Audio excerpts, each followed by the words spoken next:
I'm Ripley. And this is Comicsplaining. The show where we won't make you wait for an hour and a half to sit down and listen.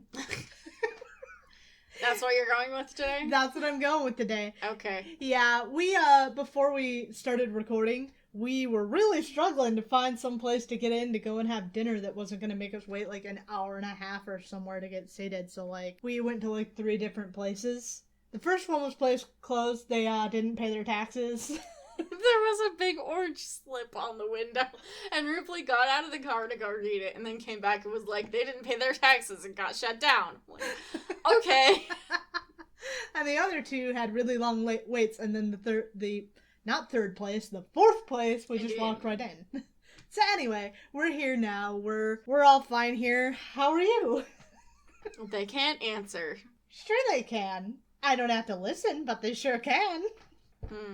Say it to yourselves. Maybe join our Discord and send us the answer how you're doing. Hey! That was Seamless plug. Absolutely flawless. Let's get on with the issue at hand today. What have we got? We have a lot of things, actually. So, oh boy. The first thing that we're going to be reading is Journey into Mystery, number 107, from June of 1964, written by Stan Lee, penciled by Jack Kirby, inks Chick Stone, letters Artie Simek. The gang's all here. Yep. We're really going back and forth on this, but the first page has nothing to do with the rest of the story. It's related, but again... Yeah, I've started getting used to mostly it's part of the story, but now we're back at this again. Yep, now we're back to it doesn't matter. So we begin on page 2 with Don Blake doing what he usually does, which is standing around in his office brooding. Sulking because Dad won't let him marry his girl that he hasn't dated. Right. Like, date her first? Dating does not inherently have to end in marriage. I can't help but feel like they're using marriage in, like, that weirdly, I don't want to say puritanical way, but, like, they have fucking promise rings or something. I can't date her unless we're married. If I'm not gonna marry her, what's the point in dating her? It's impure. But that's what he's thinking about. He's just thinking about that, and he's trying to come up with a solution. And he decides that he can't find a solution, but maybe Thor can, which I don't understand why Thor... would be able to solve Don Blake's relationship problems. Right, exactly. He's just going to be a relationship counselor. That would be weird. It would be very odd. I'm only envisioning, like, a church confessional booth situation. Because she can't see Don while he's Thor. Yeah, so he turns into Thor because he thinks Thor is gonna figure this out somehow. But right after he turns into Thor, Jane walks in. And she's like, Thor, what are you doing here? Thor's like, I'm mad! Yeah, so that's basically what he says. He says that he's trying to find Don Blake because... Oh, this is not going to go anywhere good. He's already somewhat in a love triangle with himself, but now he's pitting himself against Don? No, listen. Okay. He says he's looking for Don Blake because he heard that Don tried to betray him to 2 of his foes. Right, but that's why Jane is fucking mad at Don. Yes, so after he says this, Jane says, I don't know, he's not here. But please, you can't hold it against him. He must have had a good reason, and I still love him. Okay. What the fuck is he doing? So Thor, hearing this, says, okay, well, I won't do anything to him. And then he climbs out the window and flies away. Enjoy. Just absolute joy. Mirth. He's, like, doing pinwheels in the air. He's, like, goofing around, yelling about how much she loves him. He, like, scoops some flowers out of the park and then drops them at a couple who are sitting on a bench. Being in love is great. I'm in love. It's good to see you 2 in love. Yeah. Love is tremendous. He's adorable, basically. It's pretty cute, yeah. The last thing he does is he does a little wheel around a plane that's about to land at the JFK airport. I feel like that would be a bad idea. Yeah, For the plane.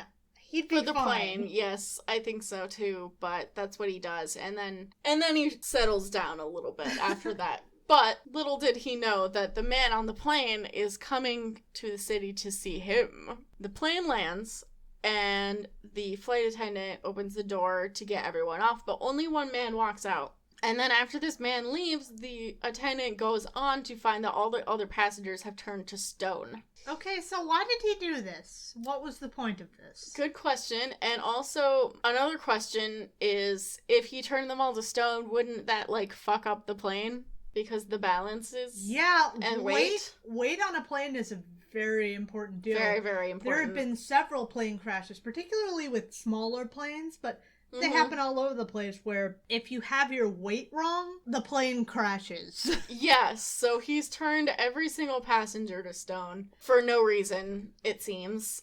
But then he goes and gets in a cab. Yeah, it really doesn't seem like he did this for any reason. I guess that deplaning really is a pain in the ass when you have to wait for everybody to get their bag and get off the plane. And that's the only thing I can... Just didn't want to wait. Right. Reading this, I have no other context for what the fuck is going on. That he just didn't want to wait to deplane. Yeah, pretty much. So while he's in the cab, he starts reminiscing about who he is, because we don't know yet, and his origin story. It's really funny when people muse to themselves about shit they already know. So this guy is named Paul Duval. He is a young French chemist who doesn't really have much of a name for himself. He works for, like, other people. Oh, it's Paul. Paul. It's Paul Duval. That's true. That's his name. That's the name he has for himself.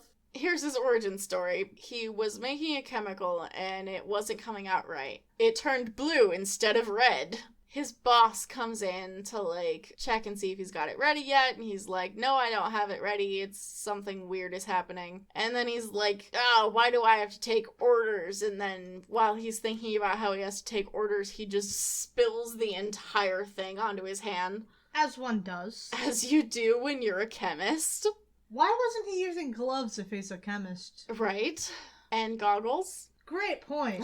The proper PPE is important. Very folks. important. Very important. Whether you're a chemist or a fry cook, you need to take care of yourself, unlike Paul Duval here. Paul Duval. So, I can't get over the name Paul Duval. If any of you ever had that, did you ever have that poster up in your science classes, like, Carol didn't wear glasses? I work at a high school, and every single science class has that poster in it. Oh my god, I'm glad that that's still around. Yes.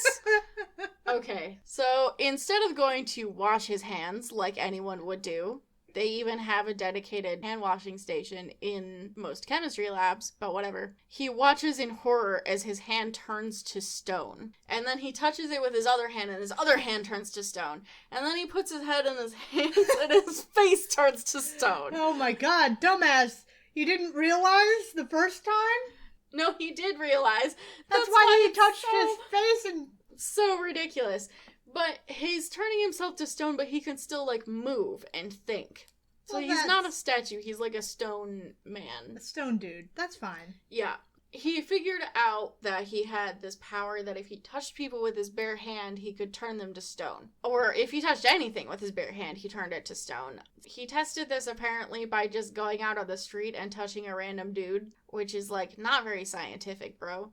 No. Also, I don't know. I'm looking further down the page here. Why is he back to being a dude? How did he make himself a dude again? Apart from his stone hand. Well... How did he dudify? Well, if you would listen.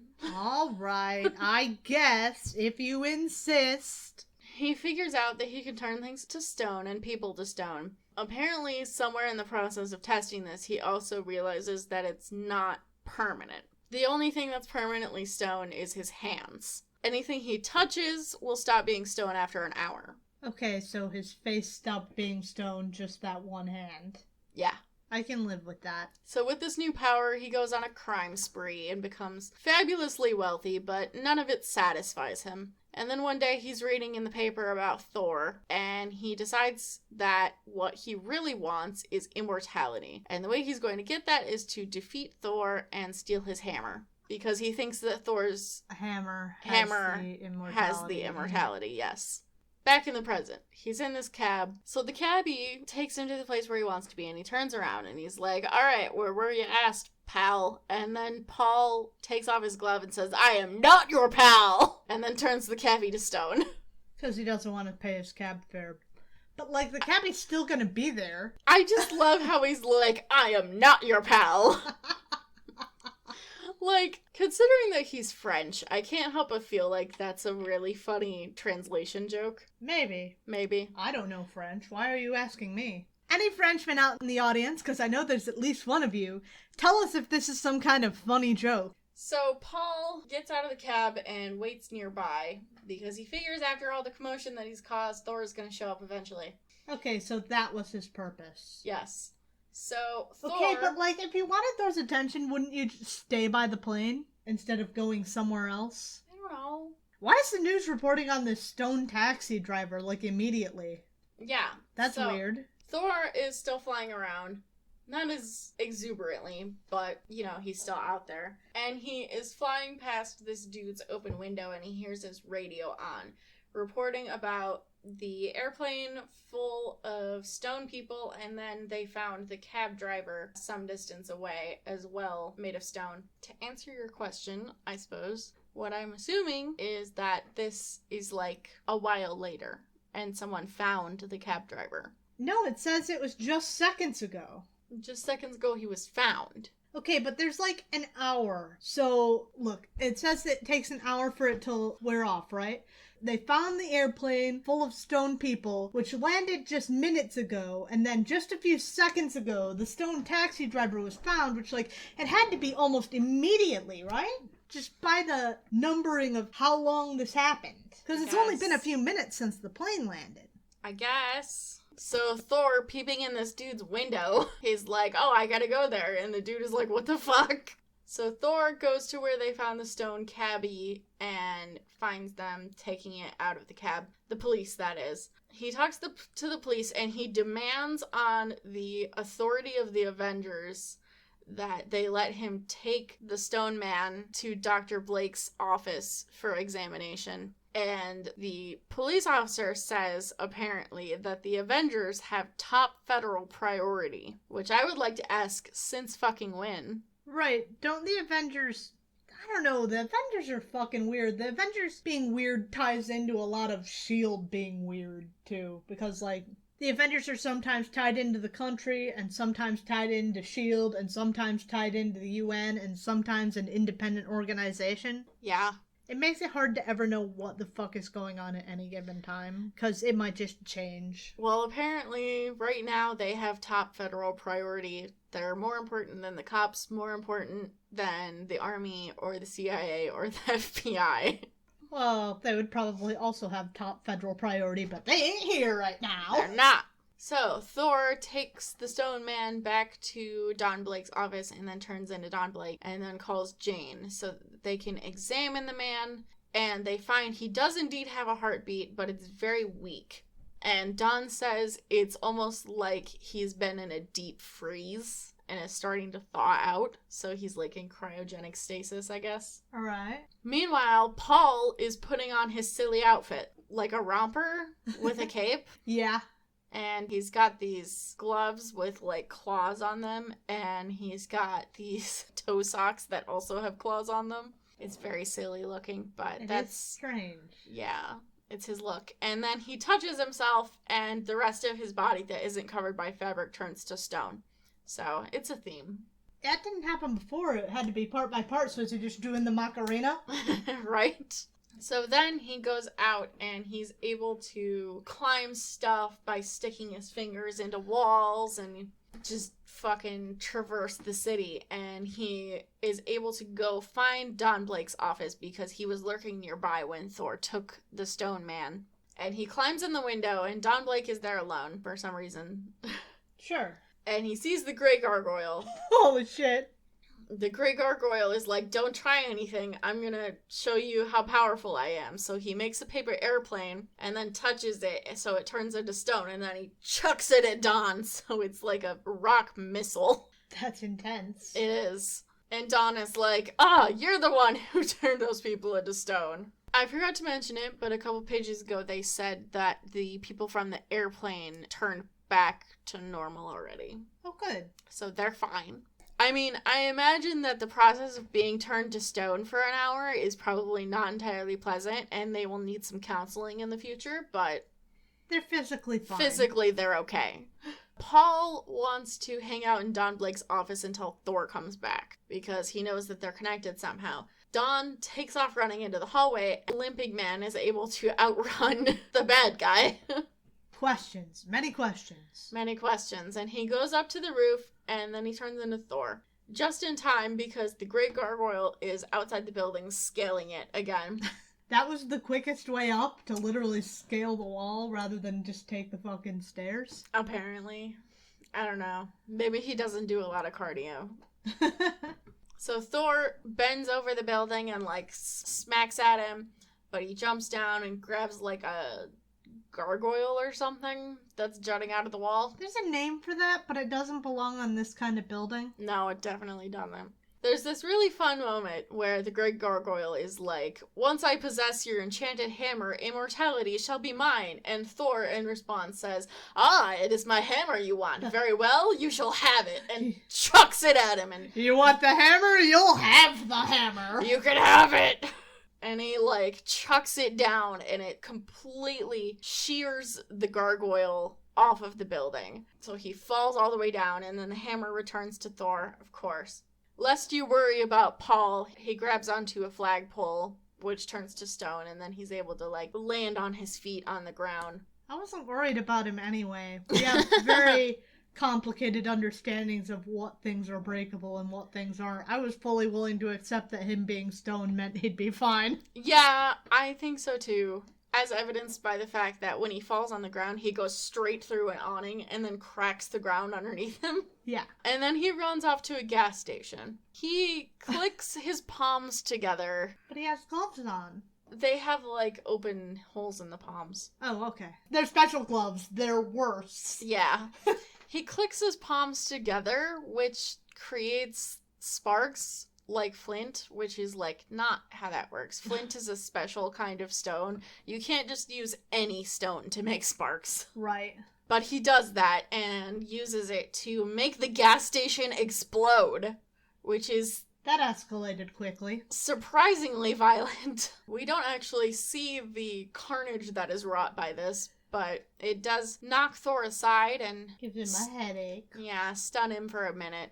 Long enough so that the gargoyle can attempt to lift Mjolnir. It doesn't go well for him, shockingly. I really want to know where he got this idea that Thor's hammer would make him immortal. I don't know. It was really a leap, wasn't it? A little bit. Like, you would think that the first place he would go would be Norse mythology, right? Right. So, what there would make you assume that Thor having his hammer would make him immortal? Yeah. He's just immortal because he's Thor, not Right. because he has a hammer. Exactly. This is me coming at this with no understanding of the fucking mythology. That makes no sense to me. No, you're absolutely correct. I guess you could say, like, the more obvious thing would be to go for, like, Thor's blood, maybe, but that might be a little too violent for these comics, so... Yeah, we're not there yet. We'd need to get to, like, the 80s before we can get to that level. Yeah, so he tries to lift Mjolnir, it doesn't go well, and then Thor recovers, and he summons the hammer to him, which pulls the gargoyle along. Good grip, bud. Yeah, and this was Thor's first mistake, because he pulled the gargoyle close enough. Oh no! The gargoyle touches him, and he turns to stone. Just at that moment, a special police detail reaches the scene, armed with portable flamethrowers. Why do they have that? Why do the police have flamethrowers? Why is there a special police flamethrower unit? Why are they bringing flamethrowers to a place where a gas station just exploded? Actually, a great question. And what they're saying is that the flamethrowers are going to melt the gargoyle and turn him into lava. Don't think that's how that works. Flamethrowers are not consistent or hot enough to be able to melt stone. No. Yeah, no. No. No.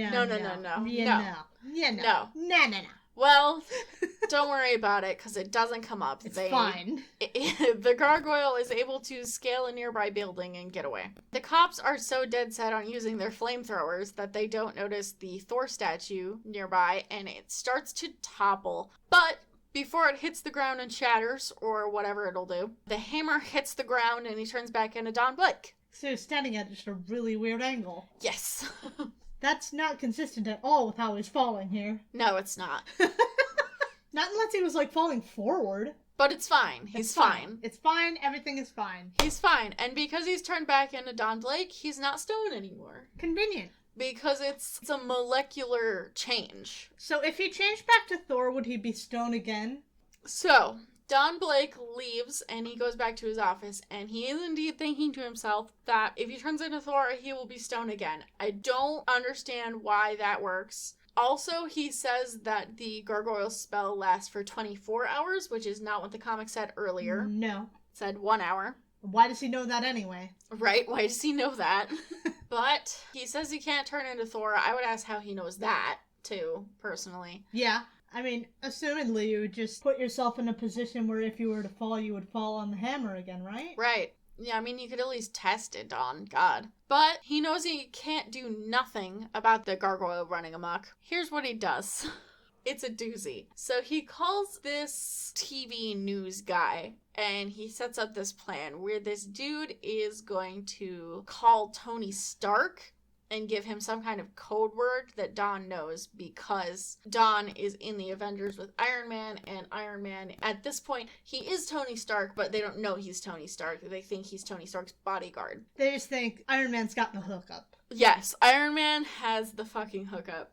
He gives this TV news guy this code word that he can, and Tony Stark's personal phone number.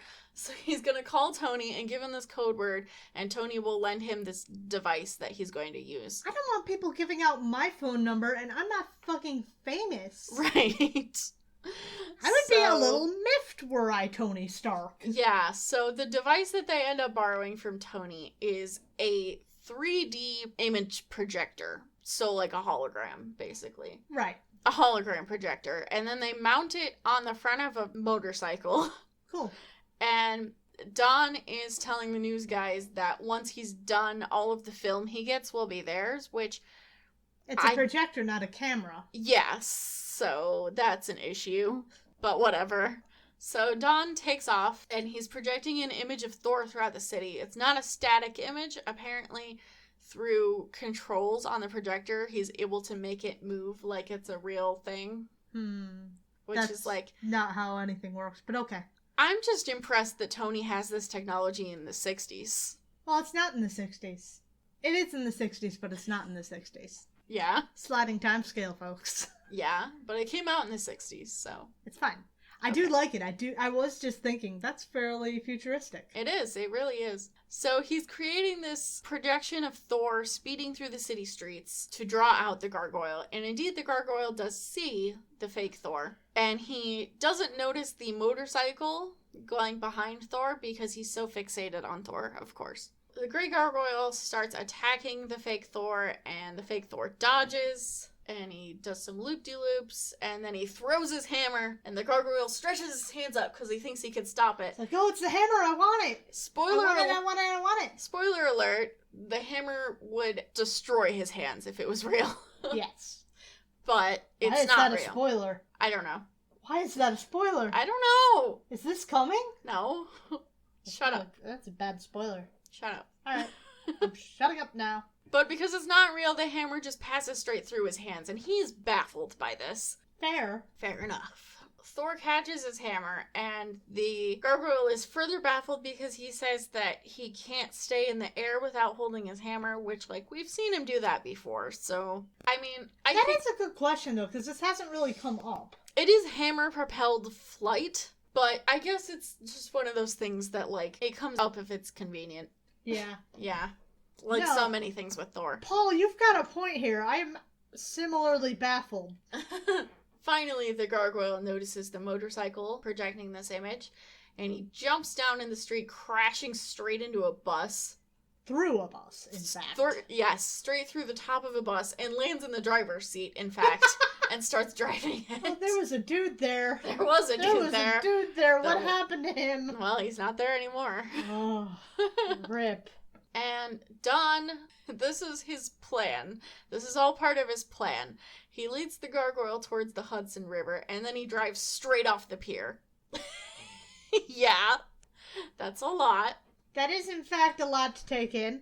Not to mention the fact that he promised the news dudes newsreel, and now he's driven the motorcycle into the Hudson. And also lost the hologram projector that Tony loaned him. Right. Also very rude.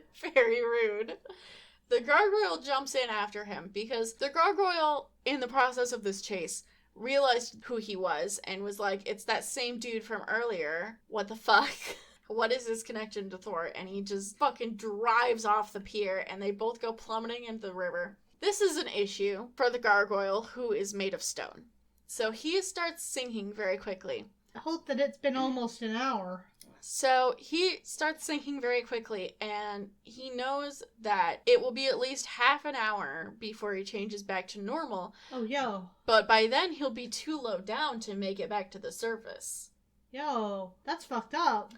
Yes, so Don is able... Does he need to breathe when he's stoned? I'm gonna assume no. Okay. Because it seems to imply that he doesn't. So Don climbs out of the water and up to the pier, and he says, the Grey Gargoyle finally found the immortality he wanted at the bottom of the sea. That's fucking dark, man! That's extremely dark. So this dude is, like, perpetually stoned at the bottom of the ocean. Until he's a dude and he drowns. What the fuck, Donald? What the fuck, Stan? He doesn't do this often, but I remember that episode with Unis, too. And yes. Like, every once in a while, it just gets really weirdly dark. It's like, yes. Oh, where the fuck did that come from? Yeah, extremely. The next day, Thor goes to Don Blake's office, and he finds Jane and also the cabbie there. The cabbie is there because he wanted to thank Don Blake for taking care of him, which is cool. And Jane is like, oh, look at the paper. It's talking about how Don saved the city from the gargoyle. That's cute. Yeah, and they, chit-chat, and they're like, oh, Don is cool. I do like that this was a very Don-based issue. Yeah, I like that for once Don got to save the day. Yeah. Mm-hmm. I really enjoy that. Even though he did it in a super fucked up way. Right. That's really, I don't know, what the fuck. Anyway, Tales of Asgard. Balder must die!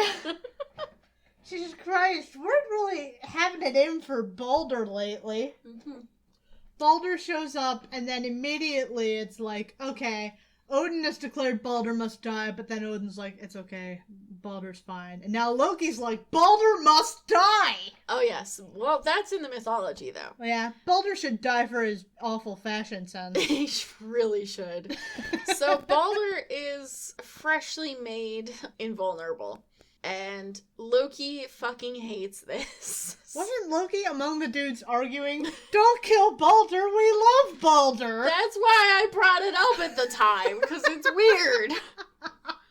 Well, Balder... We don't love Balder anymore! Balder is playing a harp for a bunch of animals in a forest, like a fucking Disney princess. Personally, I love that. It's a great look. It is a great look.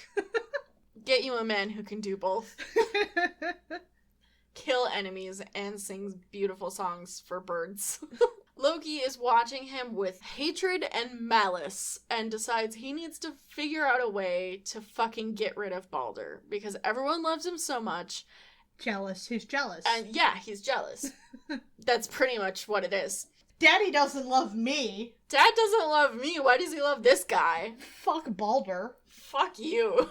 So he goes to find the Norn Queen, who is a mistress of magic. I personally question why Loki needs this chick when he himself is a master of magic, but okay. He goes to see the Norn Queen. The Norn Queen immediately refuses him and tries to send him away. Well, I mean, he did say silence, female. He does say silence, female. Your feelings are of no importance, so, like, honestly fair on the Norn Queen.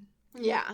Unfortunately, she's not strong enough to repel him, and she is forced to obey his will. And she reveals to him that Baldur's invulnerability is somewhat conditional. So, like I told you last time, the way that he's invulnerable is that everything and everyone swore an oath to not hurt him. Except, Odin forgot about the young mistletoe. He didn't get an oath from the mistletoe because it's so young and small. This is a really funny thing in the mythology because it's like somewhat kind of seems like they didn't know what mistletoe was. But it's like a parasitic vine that grows on trees. So Loki goes and finds some mistletoe and takes some of it. And then he brings it to, it says, a troll that he keeps for like making his stuff. And he has this troll make him like a blowgun and a dart. And then he takes this back to Asgard, where Baldur is doing, like, a practice fight with other warriors. Sparring. Yeah, sparring. You know how it is. And Loki lurks nearby, waiting for the opportune moment to shoot this dart at him. Baldur really is, like, a Disney princess. I love that. And at this point, I'm kind of on Loki's side, because the opening comes when Baldur trips because he tries to avoid stepping on a caterpillar. No, dude, I love this. You can be Team Loki. I'm Team Baldur. Yeah. I don't know. I just think it's a little much. I think it's a lot much, but to the point that it's adorable. So Loki starts to shoot his blowgun at Baldur, who has tripped, but suddenly it bursts into flames. The Norn Queen has interfered because she also swore an oath not to harm Baldur. Cool, I guess. Yeah, so... I really don't love that this overcomes sentient will. Why is Loki not on board? Two things didn't swear an oath to protect Baldur, the mistletoe, and Loki? Pretty much. Alright. So, that's the end of that Tales of Asgard. Baldur's fine, folks. Baldur's fine, nothing really happened. Ta-da! So next up, we have Avengers number 7 from June of 1964, written by Stan Lee and Jack Kirby. In which everyone is doing some crazy hippie dances. Yeah, pencils by Jack Kirby, inks Chick Stone, letters Artie Simak. Gang's all here. So we have an interesting ensemble for this issue. We open on an Avengers meeting where the Avengers are admonishing Iron Man for not picking up his phone. You know, just write him off entirely. Yeah, honestly. And he says... His body language has him so self-conscious about it. He is self-conscious. He says it was a personal problem, that he wasn't able to answer their call. So Cap is like, look, I know we don't pry into each other's personal lives, but if there's something we can do to help, which is cute. And Iron Man is like, no, there's nothing anyone can do. And Rick Jones is there, and he's like, but gosh, Iron Man. Golly gosh. Well, they all vote on it, and they decide that because he didn't pick up his phone, Iron Man is suspended from the Avengers. He wouldn't last a day in the Fantastic Four. Yeah, he's suspended from the Avengers for 1 week, which is kind of harsh. Yeah, that seems a little over the top. Yeah. He had a problem. Maybe he had diarrhea or something. Oh my God. Cut him some fucking slack. That's fucking awful. I hate that idea. But, this is really over the top. I mean, you would think that you trust each other enough to know that we're the good guys, we fight the bad guys. Mm-hmm. So you would think Iron Man being like, no, really, something was going on would be enough to cut Tony some fucking slack, because he's not a shithead, he's a founding Avenger. Right, it's kind of ridiculous. There is an explanation for what happened to him. Apparently it happened in Iron Man number 56. You read that, right? What happened? I don't remember. Wow, it was really uneventful, huh? Yeah. Tony's got a bad excuse. Let's just kick him out entirely. Just get rid of him. Fuck the man. Fuck Iron Man, we don't need him. He's not important. At the same time, Odin is banishing the Enchantress and the Executioner for attacking Thor. Which, that happened a while ago. That also seems a little over the top, frankly. Yeah. Well, Thor's his favorite, so... Yeah, Thor's the favorite child. Mm-hmm. So he banishes both of them to Earth, and he also strips the Executioner of both his weapon and his helmet. His stupid bucket helmet is Yeah. now gone. And apparently it's very ceremonial and whatnot.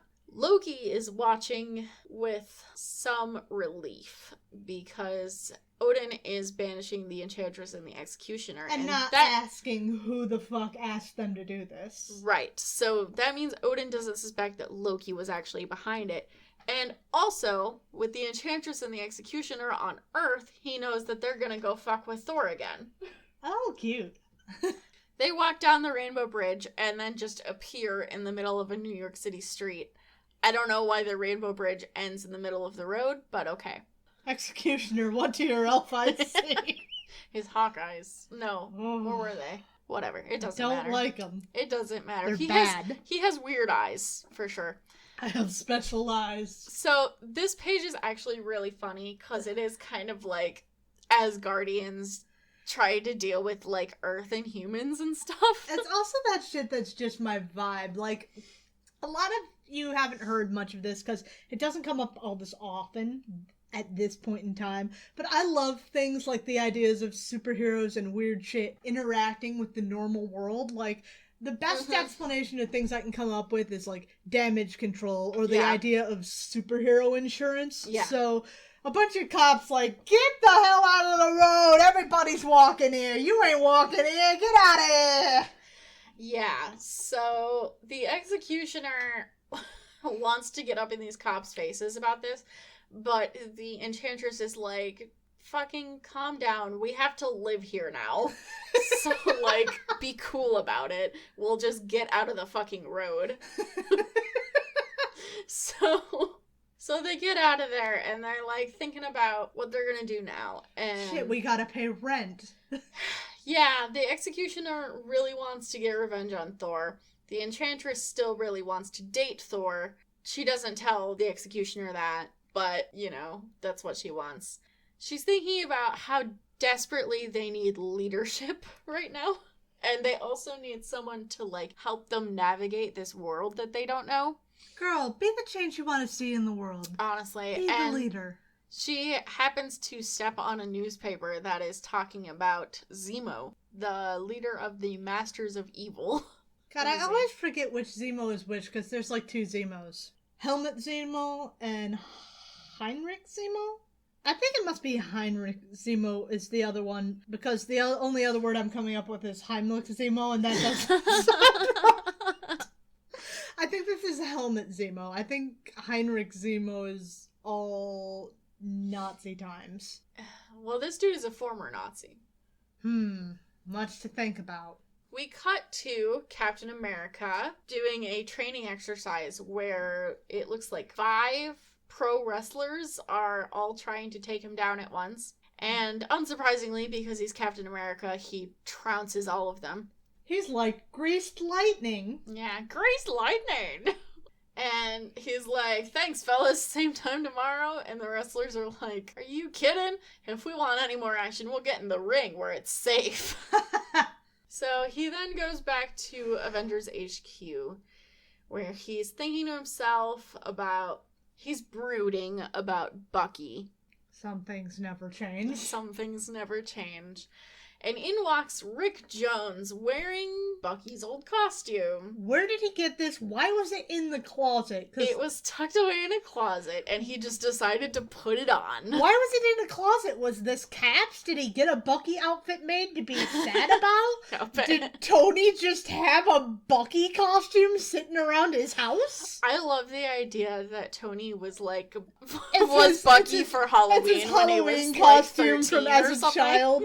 That's adorable. That's actually really amazing. I love that. Thank you. Headcanon accepted. Thank you for that. But Rick Jones decided to put this on, and then he goes to show Cap, and he's like, hey, don't I look exactly like your dead child partner? Right, that's not traumatizing at all, Rick! And Cap, this is the page where he makes that face. He makes this amazing face. And then he starts yelling. He makes a series of fairly amazing faces. Like... Yes, true. And then he starts yelling at Rick to take the costume off, and then he's, like, crying. So, this didn't go well. To be fair, Rick's a baby and might not know to anticipate that this is not a good call. That this is a deliberately traumatizing event in Steve's life. Oh, I also think this is, like, not a great way that Steve reacted to this fucking child. No, I don't think that's fair, but I think it's also understandable. Yes. So Rick leaves, and he presumably goes to take the costume off, and then Steve is once again saying to himself that he's gonna get Zemo for what he did to Bucky. Okay, so I think that's the other Zemo then. Mm-hmm. I should have mentioned up top, there's racism in this issue.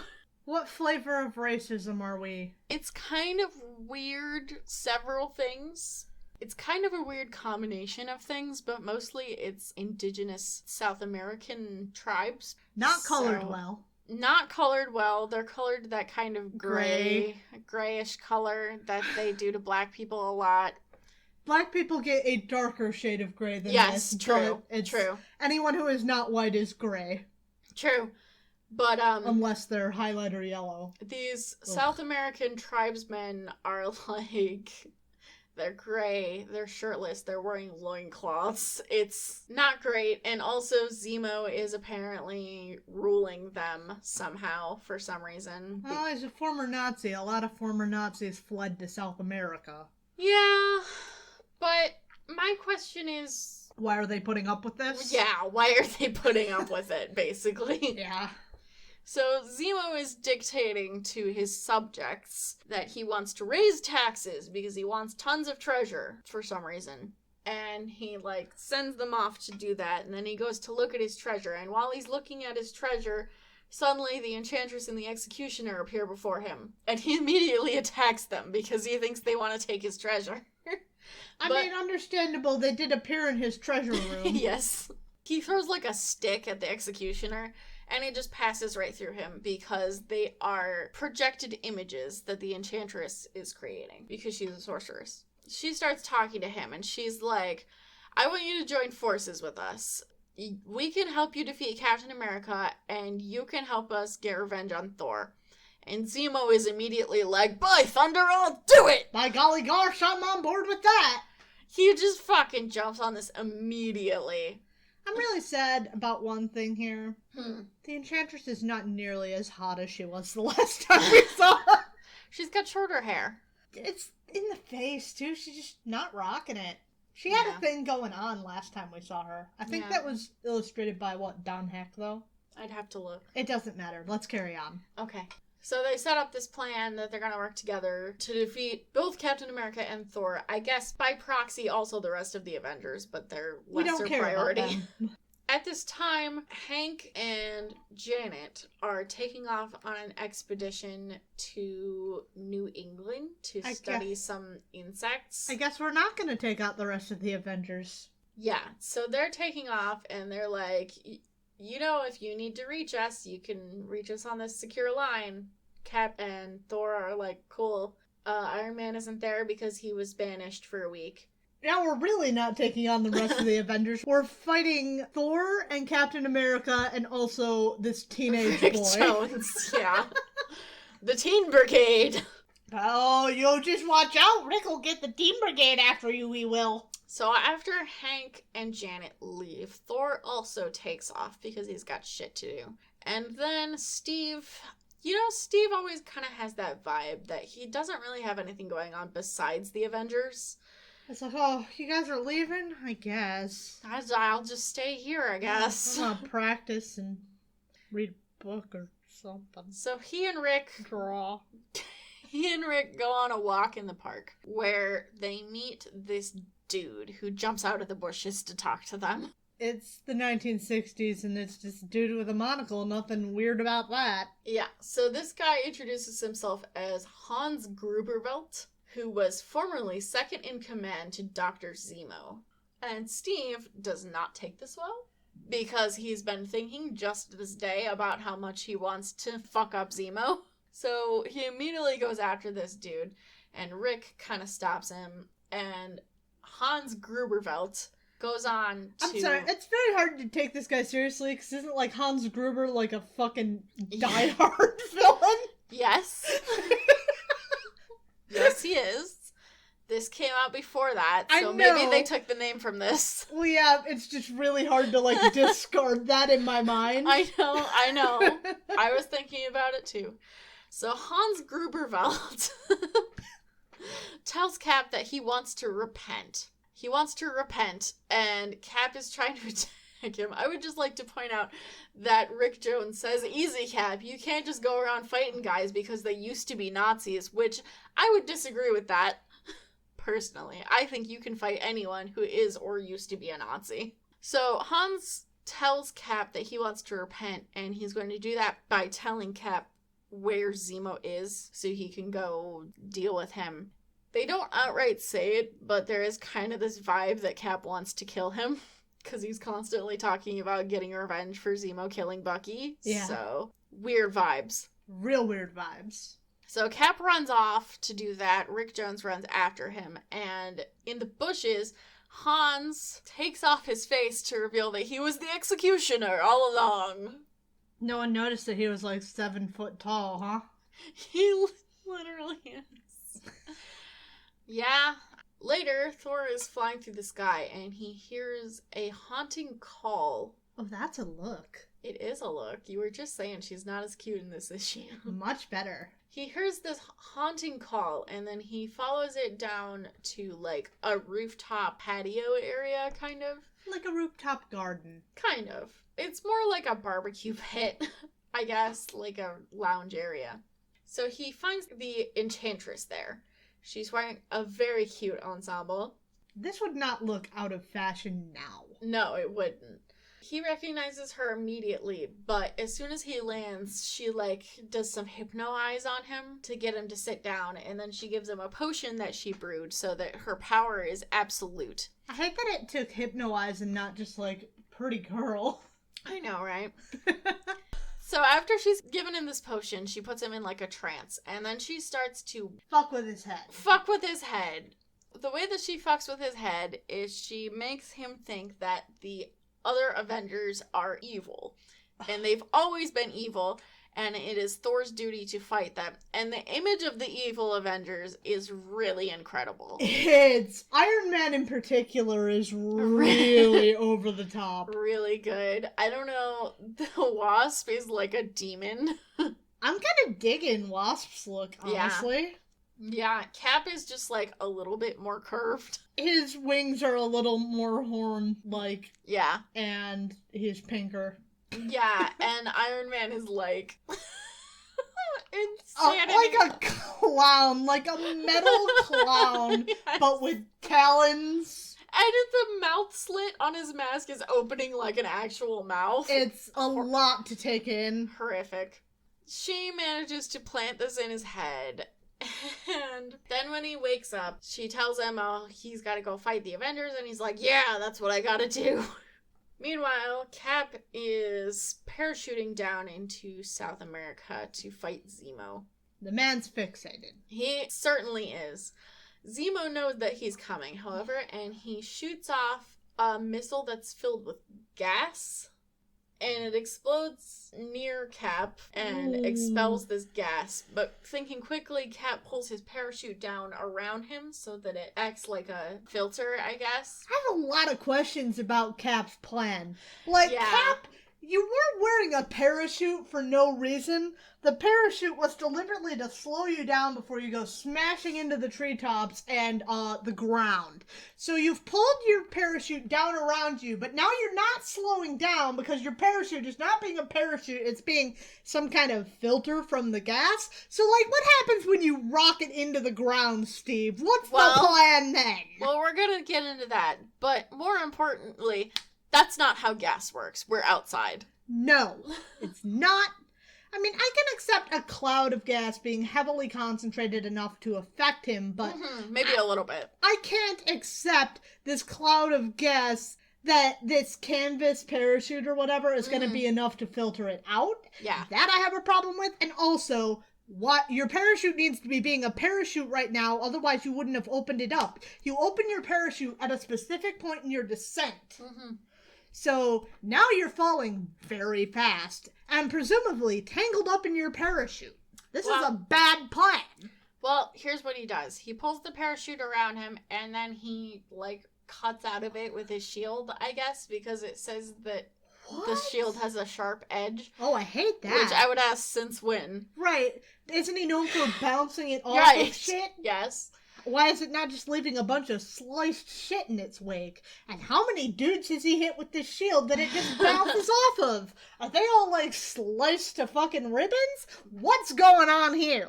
Well, this part I actually do like. He does that thing where he, curls up into a ball. I do like that. The shield and smacks into, some trees or something. So uses it to break his fall. Yes. Yeah. I like that a lot. I do like that. I don't like anything else going on here. Yes, but he is prone, and immediately the tribesmen, respectfully, advance on him with some machine guns. Cool. He's able to kind of launch his shield at them. With his feeties. With his feet. Zemo sends a couple more dudes after him, and he fights them off with a pole, and then he grabs his shield back. And he falls into a pit. Then he falls into a pit. He says it's deep enough to hold a dinosaur. What have I gotten myself into? That's a bizarre metric, Steve! It really is. Has he even been to the Savage Land? Has he ever encountered a dinosaur? I don't know. I will accept that. Neither one of us are reading the Cap reading order. Nope. Back in New York City, Thor has used the secure channel to haul Hank and Janet back to the city, where he is going to attack them. It seems really pointless that they left. They didn't need to be gone for him to encounter the Enchantress. Yeah. They are coming in on their jet copter, and as they're coming into a landing, Thor immediately flies up to go attack them, and he just pulverizes the jet copter. Holy shit! Janet has just enough time to shrink down and fly away. Hank, however, he's Giant Man at the time, so the only thing he can do is go up to his maximum height, which is 40 feet tall, which overextends and weakens him, and he tumbles down onto this building and fucking crushes it. What about all the people in there, There's Hank? People in there. The top floor, at least the top floor of this building, is completely destroyed. I understand self-preservation, but dude, you just hurt a bunch of people to save yourself. Seriously. What kind of hero are you? For real. So that's where we're at right now. Yeah, that's where we're at. Thor goes after Hank. Hank is huge and can't really do anything because I guess getting that big takes it out of him. Yeah, really takes it out of him. Apparently, Tony at this time is charging his pacemaker. Sorry, are you smoking, sir? You have a heart condition. Yes, he is smoking. You need to stop. He is smoking while charging his pacemaker. Which is a lot. You have a heart condition, sir. You have a heart condition. And he's watching TV, and suddenly there's a emergency bulletin that Thor is attacking Giant Man in the city. And he's like, well, I gotta do something about that. Suspension or no, I can't just stand aside and let this happen. Also, on the emergency, 4 out of 5 doctors recommend Camel cigarettes. Yeah. I mean, this was the 60s. Yeah. It's just a lot to take in. Yes, that a man with a heart condition is smoking, indeed. So he suits up, and he goes out to help Giant Man and the Wasp. Giant Man's doing some sick push-ups. He's having some trouble dealing with Thor because he's really weak. He's overextended himself. Iron Man shows up just in time and uses his transistors to his magnetic repulsors to spin Thor a bunch, I guess. Spinning's a good trick. Which, Thor spins a lot on his own, so I'm not entirely convinced that this would affect him. Spinning is a good trick. The Enchantress and the Executioner are watching this nearby. It's really funny for some reason, the Executioner in a fucking turtleneck. Yeah, the Executioner's wearing a turtleneck and, matching track pants. It's incredible. They're watching from nearby, and they're saying, oh, this is going perfectly. But has Zemo dealt with Captain America?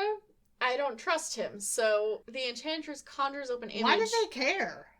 I mean, they never really were all that interested in what was going on with Captain America. Well, I don't know. I guess they're really tried and true villain buddies. Yeah. So she conjures up this image of Cap in a crystal ball and sees that he's alive at the bottom of a pit. So she exerts some not insignificant power to kind of collapse the pit down on him, and Steve holds up his shield to keep the rocks from falling on his head, which, great, the rocks aren't falling on your head, but that's not keeping you from getting buried, Steve. But okay. Once this cave-in is done, apparently he's able to climb the fallen rocks to get out of there. And then he goes after Zemo again. Single-minded. Zemo, in the meantime, has brought out something called a vibra gun. I don't know what that is. But they don't get the chance to use it because Cap grabs a palm tree and, twangs it at the guys on the gun. And then still would. Yes, and then he himself goes to use the vibra gun, and he just fucking demolishes Zemo's entire, house and everything with this gun. Oh, I like that Steve's shield is actually magnetized onto his glove. Yes, so he says that he has hidden glove magnets, so he has these, magnets in his gloves that are, transistorized, that apparently Tony made for him. Yeah, that sounds Tony to the max, yes. Mr. Transistor. Yes. And then he sees that Zemo is trying to escape on some kind of aircraft, but because he has these transistorized magnets, he just kind of magnets onto the side of this ship. Ow! Ow! Yeah. Which, this ship is going super fast, so I have to imagine that pulls his arm out of socket. Absolutely. Lucky it didn't rip it right out of his fucking body. Yeah, so I guess Steve's plan right now, he's so fucking single-minded on Zemo. I guess his plan is he's just gonna hitch a ride on this. I'll deal with this when we land, but then you're in for it, mister. Exactly. So back in New York City, Iron Man is kind of losing. Spinning is a limited trick! Yeah, it's not working very well, and finally Thor gets out of it, and he throws his hammer at Iron Man, and Iron Man just barely manages to dodge, and he's asking Thor, why are you fighting us? And Hank's gay baby jail! Yeah, so Hank by this time has managed to recover and shrink down to his normal giant size of 12 feet. So he grabs Thor and kind of hugs him really hard. I don't think that's big enough. I mean, for one, I think he's bigger than 12 feet. But for two, I don't think that would be big enough to restrain Thor. I don't either. And neither does the comic. Oh, good. So Thor catches his hammer and then he just smacks behind him. Fuck off! And he goes to smack behind him and Hank is if he hits me with the hammer, I'm a goner. So I gotta fuck off. Yipe. Yeah. I just love how they're all handling Thor here, with such, I don't want to engage this dude head on because he could destroy any of us. Yeah. Which, Yes. Yes. Iron Man comes back and he starts to fight Thor again, but Iron Man decides that he's under some kind of hypnosis. So I really hate the way we treat hypnosis in these comics. Yes, so as we've learned before, the sun is the perfect solution to all hypnosis problems. Just reflect the sun right, and all of your problems are solved. Tony reflects the sun off his armor into Thor's eyes, and it knocks him out of his trance. And that's fixed. And Thor's Iron Man, what are you doing here? Aren't you grounded? Aren't you? Aren't you grounded, young man? The Enchantress sees this from nearby and is fuck! My plan! My plan! My plan! But conveniently, Zemo arrives. Conveniently. Now that everyone is done dealing with Thor. Yes. So conveniently really more by plot narrative than the Enchantress's plight. Yeah, so the Enchantress, using magic, pulls Zemo's ship towards the Avengers so that he knows where they are, and he starts to unload his guns. But little does he know that Steve is hanging on the outside of his ship. And has been all the way from South America. Yes. So Steve uses his shield to smash in the front window, which sends the plane off course, understandably. What the shit? Where did you come from? And Iron Man is like, what the fuck just happened? Zemo fired at us, then he suddenly changed course? What is happening right now? The Enchantress is once again able to use her magic to pull Zemo's ship, this time towards them, so that they can help out their ally. So after it lands, the Executioner reaches in to help out, and he gives him the fucking Spock nerve pinch. No. You wish he did that. So what it does is, with a mere touch of his hand, the Executioner subjects the mortal Captain America to a pressure equal to 100 times the force of gravity. What? He can do that? Apparently. Why can he do that? I don't know. Why didn't he do that before? I don't know. What? Sure. Yep, that's fine. So he pulls Cap out of the ship and just kind of like dumps him there. Gay baby jail. And then the Enchantress and the Executioner get in the ship with Zemo and they start to take off. But Thor appears, and he's also going to do something ridiculous. I'll try spinning. That's a good trick. Spinning is a good trick. He spins his hammer and creates a space warp that absorbs the ship and sends it somewhere. Iron Man asks him where they're going, and Thor's like, somewhere. None can say. A space warp can lead anywhere, to a different city or a different universe. That's... Sure. Not useful. So that's a lot to take in, and also not a very good plan. Right. No, because he's gonna be somewhere, somewhen. You haven't really taken care of this whole villain problem. You just made it someone else's problem. Exactly. So they're all able to regroup, and they're like, fuck yeah, we did it. We did it. We did it. We did it. Hooray. Thor looks ridiculous in this panel. He does. Sometimes he just looks like a Neanderthal. Sometimes he really does. That sure a look. So that was a fun issue. What did you think of it? I thought it was very fun. Yeah? But it was a lot. Mm-hmm. All right.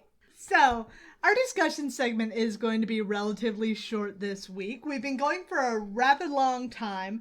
But next week we're going to be coming back around, as we promised, at the end of the month, at the end of Pride Month, to Loki. But before that, it really seems fitting to actually talk about the other two Marvel Studios Disney Plus TV shows. So we're going to hit on that real quick before we come around. I know we're pressed for time, but before we do that, I do want to say that the reason we had a specific reason for not talking about WandaVision when it was coming out. Yes. And it was because it's complicated. We are aware of the issues. You don't need to tell us. Yeah, there are a lot of issues involved with comments that Elizabeth Olsen in particular has made about both ableism and Romani people. Yes. There are problems with her casting to begin with. Yes. But we can only do what we have with the material that we have. Yeah. She has been cast. This is the character. Whether or not it's ideal or whether or not it's appropriate, we just have to roll forward. Yeah. So, you finished watching it. What were your thoughts on the show itself? I really enjoyed it. I must admit, I'm partially biased because I have a weakness for faux retro themed things. Yeah. I really like the Fallout series, for instance. Things that have that kind of retro sheen, and I really love the fact that as we progress through the decades, we go through both the aesthetics and the vibes of these general sitcoms. Yeah, the theming of the show was just spectacular. You know, the one that really got me is the episode where they were doing, like, the 90s stuff. And it was Malcolm in the Middle. That just hit me so hard. I know, because we grew up with that shit. Yes. I still watch Malcolm in the Middle to this day. Malcolm it's an excellent show. That just hit the vibe oh, yes. so hard. But, oh, yes. like, everything Also the I Dream of Jeannie jokes and stuff. Each decade Bewitched was or absolutely spectacular. But I really liked most of the stuff we've done. I like the way that we're acknowledging magic. I like yes, thank God. Things. I like giving Monica something to do, which is good. I love seeing Jimmy Woo again because I love Jimmy. Yes. I love Jimmy. I thought Monica Rambeau was excellent. She finally got her powers. Yeah, it was a good way to power her up. I accept that. That's fine. Sure. And now she's going to be in Captain Marvel 2. Nice. The Marvels. Very, very nice. Yes. So that's what you thought of WandaVision. What did you think of Falcon and Winter Soldier? I love Falcon and the Winter Soldier. I figured you would. I'm not gonna lie, again, I am biased on this. I really enjoyed the Russo's Captain America movies a lot, particularly Captain America and the Winter Soldier. Yes. And this hits a lot of those same vibes. The music was used particularly really excellently. I noticed a lot of musical cues from both Winter Soldier and Civil War used very effectively in particular. Like, you'll notice there's this scene where, as John Walker, wielding Captain America's shield covered in blood, is declaring, "I am Captain America," fighting against Sam and Bucky, and with the musical cues from the final fight of Captain America Civil War, and that's just spectacular. Oh, yeah. That says all there is to say about that moment, the fact that we are putting it in that context of these are two different ideas coming to a head. Yes. And I thought that was brilliant. There's also some amazing imagery. Again, the blood-coated shield, brilliant. Shot from below to... When you shoot from below, it's to emphasize power. So, this image of someone who is meant to represent America with blood coated on his shield, shot from below to show how powerful he is a lot to take in. There's the general vibes. I love Sam's story. I love the fact that we bring Isaiah Bradley into it to really have this say something about the experience, what it means to be a black man carrying Captain America's shield versus Steve or John or Bucky. Yeah. I really, really love Falcon and the Winter Soldier. Alright. What did you think of both of those now? So I liked WandaVision a lot for most of the reasons that we already talked about. I thought the theming and the vibes were excellent. One of the things I noticed is that something we've talked about, not on this podcast, but as people in our lives, is that the Netflix Marvel shows, the main problem they had was pacing. I feel like these Disney Plus shows don't have that problem. Right. The pacing has been much better. They are very well done. WandaVision, I noticed that immediately. So I liked a lot about that. And I really liked them bringing magic into it more, because that's been, as you know, one of my main issues with the MCU for a long time, is that they were afraid of magic, and then... I think that as they've approached it, though, they've done a very good job. Yes. Yeah, now that they're not afraid of it anymore. Yes. Yeah, so that was good. I liked Falcon and Winter Soldier. I thought it was really good. I don't think I liked it as much as I liked WandaVision, but that's just because it's not really my brand. It's not of your show. bag. Yeah. But it was very, very good, and I'm aware of all the good things. I'm also aware of the bad things, of course, as always, but yeah. Yeah. Oh, God, not to go back on Falcon and the Winter Soldier again. Go ahead. I really think it goes very well into the good and the bad of what it means to come at this wearing a shield that represents the country. I think it has to do with propping someone up. I think it has to do with the ugly things that we try not to represent, but come through anyway. We're running too long. I can't get into this any further. I think there was some issues with the handling of the flag smashers. Yes. For sure. Yes. Definitely some problems there. They're not portrayed as sympathetically as they should be, but I still think they do approach that, especially towards the end, a little better. Yeah. The ending felt a little, I don't know, not completely tonally dissonant, but it did feel a little rushed compared to everything else I felt. Yeah.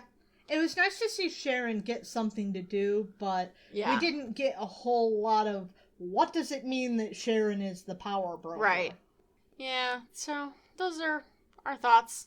Yep. We'll be back with more Marvel TV next week when we talk about Loki, but I think we're going to have to wrap this up because we are going really long. Very, very long. Anyway, if you want to tell us your thoughts about either Falcon and the Winter Soldier or WandaVision, we'd love to hear that.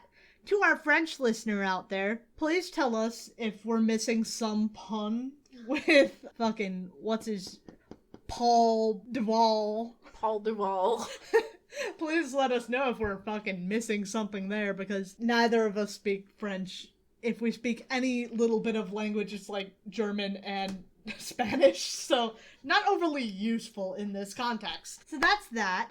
If you want to hit us up on Discord, we would love to have you there. We have a group chat. Right now it's just the four of us, Candace and I, and John and Robin, which we have a fun time, and we would love to have more people to have a fun time with. I think that would be excellent. If you have any other feedback that you'd like to give us, you can always shoot us an email at comicsplaining@gmail.com. You can also hit us up on our socials. We're available on Facebook, Twitter, and Tumblr. If you interact with us, we'll interact with you. And if you want to see some of the funny faces that we were talking about while we were recording this that really can't be portrayed just by talking, consider checking out our YouTube channel. We weekly put up a version of this podcast that has different comic clips from what we're talking about. So that comes out concurrently at the same time as the show every week. So consider checking us out there. If you like the show and you want to support, consider donating to us on Patreon. We would love to have your help there because there are hosting costs and buying different microphones because, oh my god, microphones. Please give us money to buy better microphones. Our microphones are not good. Not good. What you would say, not a good microphone. Oh my god. Holy shit, look at what you did. I know what I did. I did it on purpose, motherfucker. That looks wild. Anyway, that's all our stuff. If you play Marvel Puzzle Quest, you can always join our alliance. I particularly would really enjoy that, but there are 4 of us there. Not the same 4. Our friend Jeff, who I think is also a listener, is part of our alliance there, but we are 615 there. That is the number 6, the number 1, the word fixes in fixing your car. Well, with that said, we're going to be back next week with the X-Men. You guys can look forward to hearing about the much maligned and often mentioned in dread Locust. So we'll be back then with that. I can't wait. We look forward to talking to you then. Bye! Bye!